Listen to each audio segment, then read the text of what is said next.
물론 지금은 우리가 고난 날이지만 그럼에도 불구하고 우리의 부활은 확정되었고 하나님의 나라에서 가장 큰 감격과 영광 가운데 거할 것, 그것이 우리의 소망이고 우리의 믿음입니다. 예수님께서 십자가에 죽으신 날 그 밤에 예수님의 제자들과 주님을 따르던 수많은 사람들은 무슨 생각을 하면서 그 밤을 보냈을까요? 침통함과 슬픔, 부끄러움, 함께하지 못한 뒤늦은 후회들, 때론 두려움과 허무함들, 서로 얼굴을 쳐다보지만 어떠한 말을 하기도 어려울 정도로 참담함과 그리고 슬픈 마음들이 그 안에 있었을 것입니다. 그렇게 하루가 또 지났고 토요일이 되었습니다. 토요일을 보내는 제자들과 그리스도인들의 마음은 어땠을까요? 예수님을 죽인 사람들, 구경하던 사람들, 빌라도, 대제사장, 종교 지도자들은 토요일 하루 종일 어떤 생각을 하면서 보냈을까요?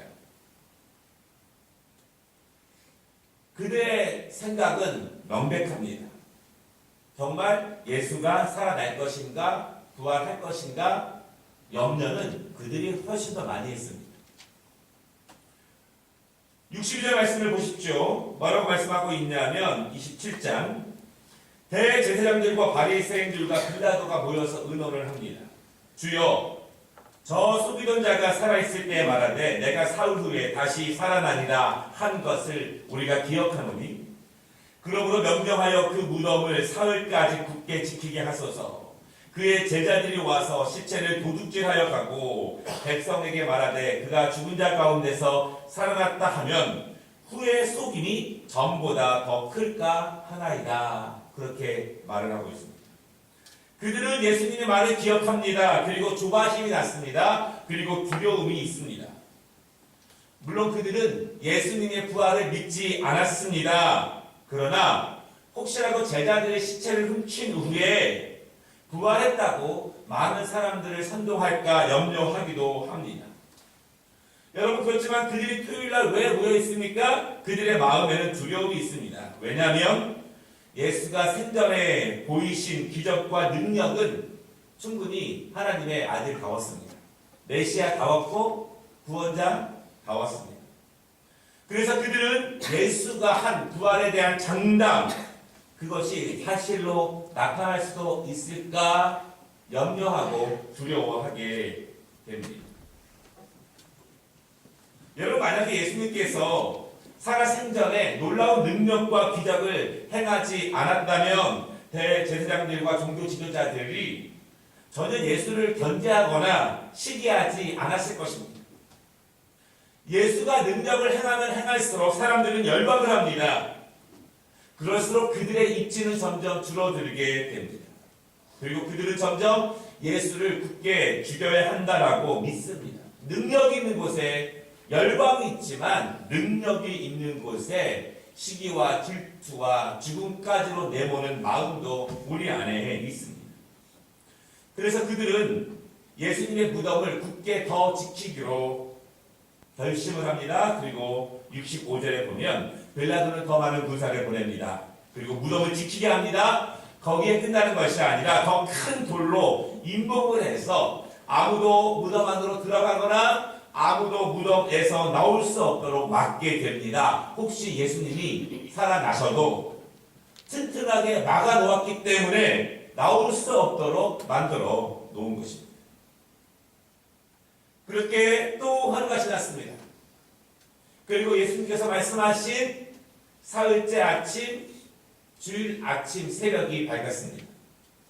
금요일에 돌아가시고 이제 주일 새벽이 된 것입니다. 어떤 일이 벌어졌을까요? 그 사이에 오늘 본문 1절에 보면은요, 이른 새벽에 막달라 마리아와 또 다른 마리아가 무덤에 갑니다. 그들은 왜 갔을까요? 왜 사흘째 아침이 날 밝기가 무섭게 달려서 단숨에 무덤까지 갔을까요? 그들은 어떤 마음으로 토요일 밤을 보냈을까요? 빨리 새벽이 오기를 바라는 마음으로 기다림에 지쳐서 날이 밝자마자 채 날이 밝기도 전에 무덤으로 달려갑니다. 여러분 그렇지만 그것이 끝이 아닙니다. 27장 61절에 보면은요. 예수님의 시체가 그 무덤으로 들어가던 금요일 밤 늦은 시간에도 막달라 마리아와 마리아는 그 자리에 있었습니다. 예수님이 무덤에 들어가는 순간부터 오늘까지 그 무덤을 지키고 있었습니다. 그들은 토요일이 지나고 그리고 주일 부활의 아침에 왜 거기에 갔는가? 예수님의 말씀이 정말 이루어지는지 확인하고 싶었습니다. 정말 예수님께서 부활하셨는지 눈으로 직접 확인하고 싶었습니다. 설마 하지만 그 설마가 확신이 되기를 바랍니다. 왜냐하면 지금까지 예수님께서 하신 말씀이 하나도 이루어지지 않은 것이 없기 때문에 그렇습니다. 여러분 믿으십니까? 예수님이 지금까지 말씀하신 모든 것이 하나도 이루어지지 않은 것이 없음을 믿으시기를 바랍니다. 여러분이 믿든지 안 믿든지 경험을 했든지 안 했든지와 관계없이 하나님은 그 일을 하십니다. 바라기는 이 하나님의 말씀이 우리 안에도 이루어지는 역사를 임하기를 원합니다. 믿어지는 역사, 경험해보는 역사, 그 역사가 우리에게 임해야 한다는 것을 여러분 믿으시기를 바랍니다. 그분이 선포하면 안지뱅이가 일어납니다. 그분이 선포하면 작은 떡으로 수없이 많은 사람들이 배불리 먹게 됩니다. 그분이 말씀하시면 귀신도 물러갑니다. 모든 자연계가 주님의 말씀이 떨어지자마자 다 그대로 순종한다는 것입니다. 오직 인간만 그렇게 하지 않고 오직 우리만 그렇게 하지 않습니다. 우리 안에 무엇이 있길래 무엇이 주님의 말씀이 우리에게 떨어졌을 때 이루어지지 않도록 방해하는 것이 그 무엇이길래 막달라 마리아와 마리아는 예수님의 말씀은 그대로 이루어지는 것을 날마다 목격했습니다. 그래서 오늘도 지금도 이 아침에도 그 말씀이 분명히 이루어지길 확신하며 나오게 됩니다. 여러분 그들에게 부활은 아직까지 한 번도 본 적이 없는 일입니다. 또한 인간적인 연약함 때문에 조금의 의심과 두려움이 있었을 수도 있습니다. 그럼에도 불구하고 그 두려움과 의심보다는 하나님의 아들이신 그분이 그분의 말씀대로 그대로 부활되기를 사모하는 마음이 훨씬 더 컸습니다. 여러분 그런 마음으로 무덤에 갔을 때 은혜가 되는 것이지 여러분 이 아침에 알람을 켜고 졸린 눈을 부릅뜨고 어떤 마음으로 오셨습니까? 우리에게 이러한 마음이 있기를 원합니다. 우리가 이러한 마음을 가지고 오지를 못했다 할지라도 머지않은 장래에 우리 각각이 부활체로서 하나님 앞에 그 영광 가운데 거할 것을 또한 분명히 믿으시기 바랍니다. 그녀들이 무덤에 다다랐을 때 엄청난 일이 벌어집니다. 그녀들은 큰 소리에 놀라서 어쩔 줄 몰라 하는데 땅이 흔들리고 지진 때문에 바위들이 움직이기 시작합니다. 그리고 주의 천사가 하늘에서 내려와서 인간들이 굳건하게 막아놓은 큰 돌을 옮깁니다. 그리고 그 바위 위에 앉아 있습니다. 빌라도가 혹시라도 예수님이 다시 살아나실 것을 염려하여서 튼튼하게 막아놓은 돌, 인간이 그렇게 튼튼하게 막아놓은 돌이지만 하나님의 천사는 아주 쉽게 옮겨놓습니다. 우리가 그렇게 막는다 해도 사람들이 그렇게 막는다 해도 하나님이 역사하시면 인간의 모든 노력은 아무것도 아닙니다. 두 여인은 이 모든 일을 목격합니다. 그리고 말하기를 형상이 번개 같고 눈같이 흰 옷을 입은 천사들 그들이 하던 일들을 다 목격하게 됩니다. 여러분 이것은 명확한 것입니다. 애매한 것이 아닙니다. 환상 가운데 아침에 깨보면은 사라지는 꿈 같은 것이 아닙니다. 하나님의 일을 목격하는 것은 명확하게 분명하게 이루어진다는 사실을 여러분 믿으시기를 바랍니다. 내가 보면 흐릿해지지 않습니다. 내가 보면 명확합니다. 그 명확함으로 살아가는 것입니다. 세상 모든 사람들이 아니라고 해도 우리가 그 소망을 바라보며 나아갈 수 있는 것은 내가 본 것이 명확할 때 가능합니다. 왜 이 여인들만 목격할 수 있었을까요? 그것은 사흘째 되는 날을 기억하며 그렇게 토요일을 보내며 이 여인들만 이 새벽에 온 까닭입니다. 누구라도 왔다면 누구라도 목격했을 것입니다. 누구라도 믿었다면 누구라도 목격했을 것입니다. 누구라도 예수님의 말이 그대로 이루어질 것을 확신했다면 누구라도 이 현장에서 이 영광스러운 장면을 목격했다라고 하는 것입니다. 이 여인들은 믿었습니다. 그리고 이 새벽을 기다리며 달려옵니다. 믿으면 갑니다. 믿으면 순종합니다. 여러분, 의심이 있고 두려움이 있어도 경험해보지 못해도 그 두려움보다 예수님의 말씀이 이루어질 것이라는 믿음이 더 크면 할 수 있습니다. 우리는 우리의 두려움과 의심이 더 크기 때문에 주님의 말씀이 이루어진다라고 하는 믿음이 더 작아지는 것입니다. 그것이 우리가 더욱더 주님을 기쁘시게 못하는 것이고 그것이 우리를 거룩한 산 제물로 드리지 못하는 이유입니다. 새벽을 깨운 이 여인들만 이 모든 광경을 지켜볼 수 있는 축복이 허락됩니다. 여러분, 깨우는 자에게 은혜가 임한다는 것을 믿으시기를 바랍니다. 믿음으로 나아가는 자들에게만 은혜를 임하는 그 능력이 있습니다. 오늘 우리가 이 새벽을 깨우며 왜 예수님을 찬양합니까? 왜 이렇게 졸린 눈을 부릅뜨고 이 자리에 왔습니까? 아마도 오늘 우리에게 이 여인들에게 임했던 그런 마음과 그 영광을 맛보고 싶은 마음들이 우리 안에 있었을 것입니다. 사랑하는 여러분, 오늘 이 아침에 이 여인들이 목격한 그 은혜들이 우리 예배를 통해서 우리의 기도를 통해서 경험되고 만나볼 수 있는 은혜를 함께 누리시기를 주님의 이름으로 축원합니다. 지진으로 인해서 두려워하고 생전 처음 본 천사들로 인해서 두려워하던 여인들에게 천사가 말합니다. 두려워하지 말라. 십자가에 못 박히신 예수를 너희가 찾는 줄을 내가 아노라. 그가 여기 계시지 않고 그가 말씀하시던 대로 살아나셨느니라. 와서 그가 누우셨던 곳을 보라. 주님은 말씀하시지 않은 일을 행하신 것이 아닙니다. 말씀하신 것을 그대로 이루신 것입니다. 여러분, 우리가 말씀을 몰라서 못하는 것은 아니지 않습니까? 믿음이 없어서 못할 때가 훨씬 더 많지 않습니까? 믿음이 없지는 않지 않습니까? 그러나 믿음에 대한 크기보다 두려움과 의심에 대한 크기가 훨씬 더 큽니다. 그것이 나를 더 주관합니다.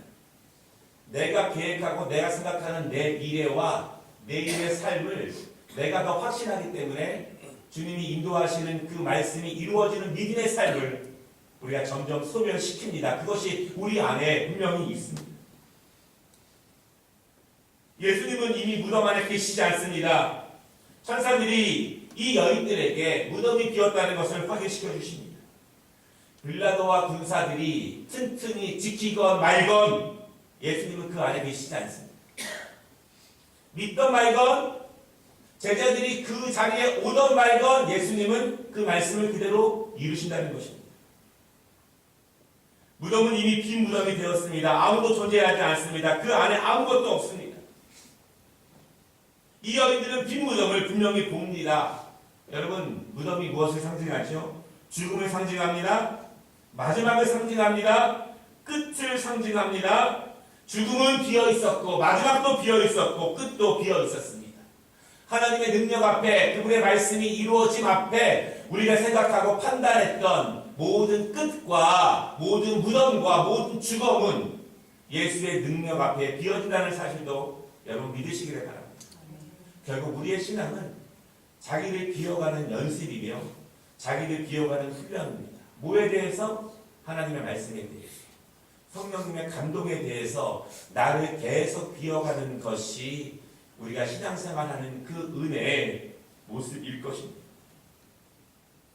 혹시 여러분 가운데에서 마지막으로 생각하시거나 더 이상 기회가 없다고 생각하시는 분이 계시다면 그 마지막을 일으키시는 부활의 능력이 우리의 삶 가운데 실제적으로 세밀하게 자세하게 임하는 능력을 맛보시기를 주님의 이름으로 축원합니다. 이 여인이 목격한 것들이 하나 가지 더 있습니다. 9절 말씀에 보면은요, 예수님께서 부활하신 예수님께서 그 여인들에게 나타나십니다. 그리고 말씀하십니다. 평안하냐? 무서워하지 말라. 가서 내 형제들에게 갈릴리로 가라 하라. 거기서 나를 보리라. 부활하신 예수님이 나타나셨고 이 두 여인이 가장 먼저 주님을 목격하게 됩니다. 베드로도 아니고 제자들도 아니고 무덤의 주인들인 이 아르마리 요셉도 아니고 지금으로 말하면 목사님도 아니고 장로님도 아니고 권사님도 아니고 날마다 새벽을 깨우는 이름 모를 그분들에게 부활하신 예수님이 나타나신 것입니다.